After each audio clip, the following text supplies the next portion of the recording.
Oldin ota-bobolarimiz bitta xotini bo'lgan, 16 ta bolasi bo'lgan. Hozir 3 ta xotini bor, 2 ta bolasi bor. Buni ham bittasiga aliment to'lamay qochib yuribdi. Qizlar kamayib ketibdi. Meni dadam mahallani oqsoqoli. Dadam aytayaptilar, 26 yoshdan oshgan bolalarga hech kim qizini bermayapti ekan hozir. Bolalar o'tirib qolyapti ekan. Ha, yigitlar ham o'tiradigan payt kelibdi-ku. Qizlar esa, qizlar. Shetdamizlar. Davrlaring keldi qizlar.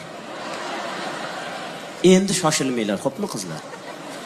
Bemalol o'qishlarni bitirib, diplomlarni olib, o'zlaringdan 10 yosh kichkina dadasi o'tmagan bolalarga tegib olasizlar, xo'pmi? Endi qizlarimizni davri keldi.